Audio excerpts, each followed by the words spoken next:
You there.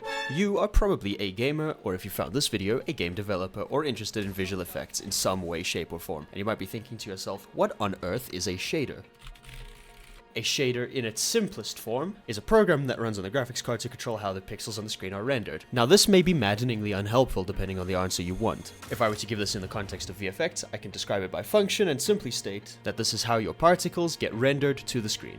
There are many different ways within VFX to mess around with shaders and actually design them for your system. Some people, such as myself, tend to create an entirely new shader for every single particle instance that we require, since that gives the most flexibility. However, shaders can of course get extremely complicated, and a lot of people have neither the time nor the inclination to learn how to author their own shaders, or are intimidated by the prospect. I mean, what on earth is this? It's for that reason that I'm making this video, to try and explain in very easy to understand terms how to create a shader specifically for VFX, and some of the most common use cases. So without further ado, let's get into it.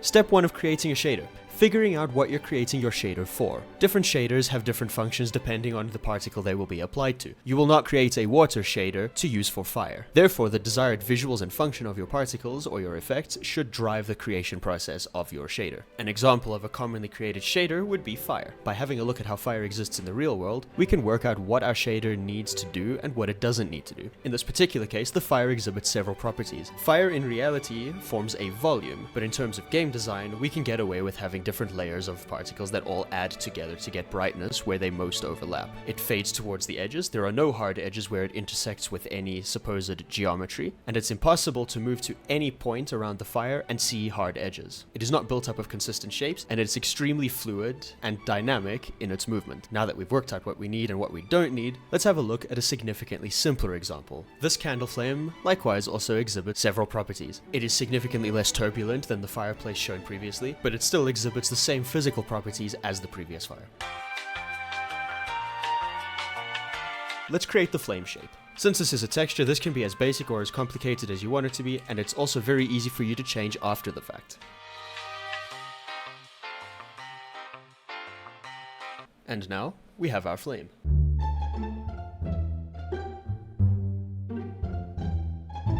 In Unreal Engine or your 3D software of choice, create a material or a shader and name it whatever the heck you want. Once you've opened it, let us change some settings to make sure that it actually fits what we're going for. Step 1, switch to additive, and since it's emitting its own light and isn't affected by light and shadow in the ambient environment, switch it from default lit to unlit.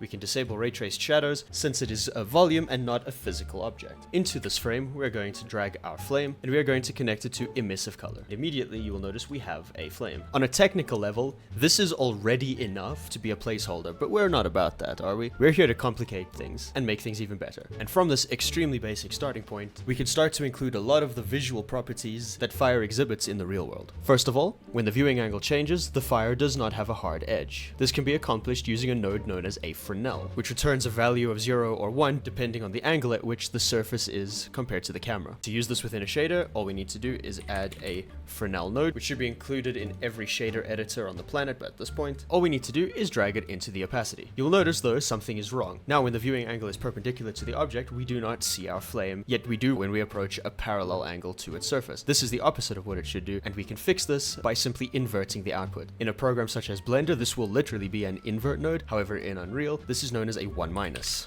And simply dragging it through there, we have now fixed it. These values can be changed depending on what you want, but for the sake of brevity, we will not worry about that here. Another physical property of fire is of course the fact that it does not clip into any intersecting objects. It has a smooth fade away from any surface that it's emanating from or making contact with. In a game engine, this is accomplished using a depth fade. There are several ways to do this. For example, in Blender, which doesn't have a depth fade, you can accomplish this using an ambient occlusion node, which effectively creates a shadow where objects intersect, which can in fact be used as a mask. In Unreal's case, it's as simple as multiplying the opacity value by a depth fade node, at which point it will fade smoothly in and out of visibility wherever it intersects an object. Now going back to the way the fire behaves in reality, flames are not static objects. They are turbulent, they get distorted, and overall they are particularly random in terms of behavior. To accomplish this in a game engine, we can distort the UVs of the input texture. UVs are a set of values used to map the texture in a 3D space. These can of course be distorted by other values, because since at the end of the day, everything within a shader is simply a value of numbers. 99% of the time, any mask values that you will require will be between 0 and 1. In terms of textures, 0 can be read from black,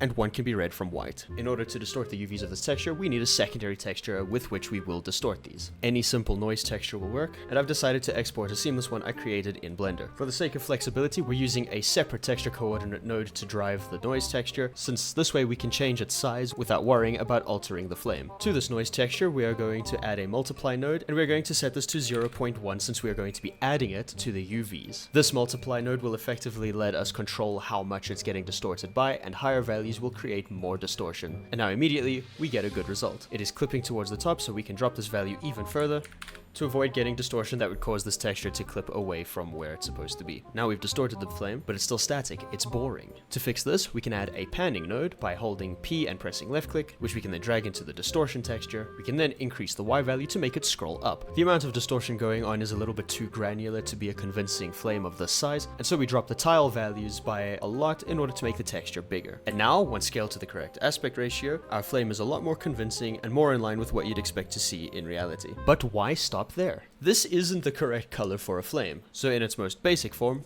we can now multiply this by any color. Once again, on a technical level, we could stop here, but we wouldn't really want to do that. Flames contain many different colors, and if the audience is supposed to see this from close up, we won't get away with just a single color. To account for this, instead of treating the flame we made as a texture, we can treat it instead as a mask by multiplying it with the values we created earlier and plugging this into the opacity. What we're left with is effectively the same thing, although controlled in a different manner. What we've effectively done here is completely unlink the shape of the flame from anything we do with the color. This gives us the ability to use other components of the shader to get a desired result. In this case, the texture coordinate. Since texture coordinates are simply color gradients combined into the different channels, we can separate these out by using a component mask.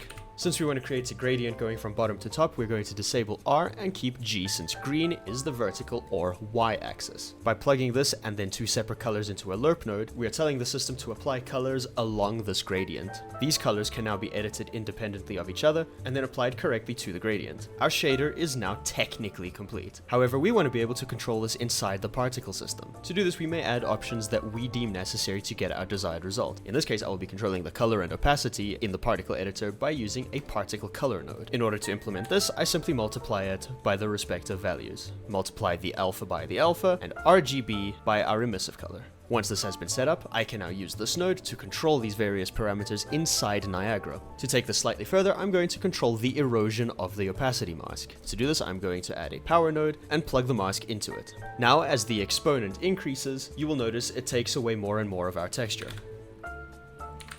An exponent value of 1 will return no change. In order to control this inside Niagara, we're going to add a dynamic parameter node. These are different scalar values that you can control inside Niagara to get a desired result. You can have up to 4 of these in any given shader, and you may use multiple of them in one shader by changing the parameter index. I'm going to change the R channel to erosion and plug that into the exponent. Once I've saved this, our shader is now functionally complete, and we can move into Niagara.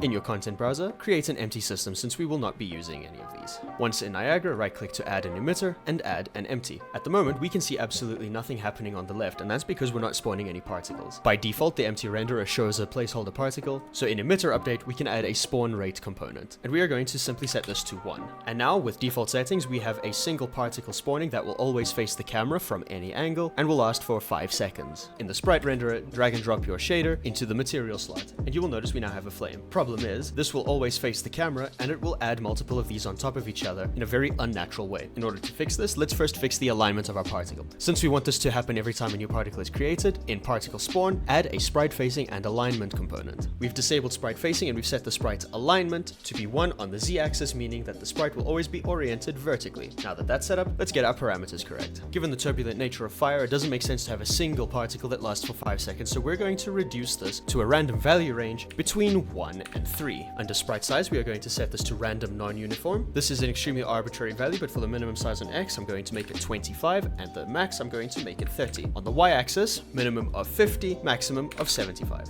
As you can see, the flames are scaling along their center, which is not what we want. So in the renderer, the default pivot in UV space, we can set the Y-axis, or the option on the right, to 1, which will turn the bottom of the card into the origin point. Now we have a bunch of flames all spawning, but they do so in an extremely unnatural way. In particle update, since we want this to change over time, we're going to add a scale color component. For the sake of this, I'm changing RGB and alpha separately to a linear color curve so that we have a visual representation of what we're changing. I want these to fade in and fade out, so we drag the stop for opacity over to the middle, and we set the beginning opacity to 0, and now that we've done this, we have flames that fade in and out. This of course looks very unnatural, and so by decreasing the space between these stops, we can increase the rate of change. Our particle color node is being multiplied by the colors we set within the shader. This is generally not what we want, but in this case we can use this purely as an intensity controller, since in a lit workspace, any value above 1 will start to emit its own light. We can begin with these flames emitting a value of 3 and slightly towards the red, and gradually approach a yellow tinted 1. Now we have a visually pleasing result, but this is not what we're looking for. We can increase the spawn rate of the flame and decrease the discrepancy in size between the different types spawned. I've now set the minimum size on the y-axis to 65 and the max to 75. And now it's time to add one of the most useful components you will ever touch within Niagara, the dynamic material parameter. Since we want this to be changed over time, we're going to go into particle update and add dynamic material parameter. We're not using any of these following values, so we can disable them, and under erosion, since we want it to change over time, in the drop-down menu on the right, we're going to select float from curve. Since a value of 1 results in no change whatsoever, we're going to leave 1 at the beginning, and at the end we're going to set this to a high value such as 5. This erodes a little bit too quickly at the base for my liking, so we're changing the handle type to user and then weighted tangents. And from here we can control the timing of the erosion within our particle. Now that we've done this, this is entirely complete and can be dragged into our world for viewing, driven almost entirely by the shader with which we created it. I hope you found this video helpful, but before you leave, I'd like to tell you about today's sponsor, me. I've been trying to break into game dev for a while, relatively unsuccessfully, and so I've decided at this point to kind of just do it myself. If you want to get into VFX, but shaders aren't your thing and this video wasn't even nearly helpful enough, check the link in the description for a pack of about 22 VFX master materials that I created to try and make your life a little bit easier. All of these master materials can be instanced with a lot of easy to use parameters that you can change on the fly. Simply drag and drop your textures into them and use them as you see fit. Once again, thanks for watching, and go out and make some cool stuff.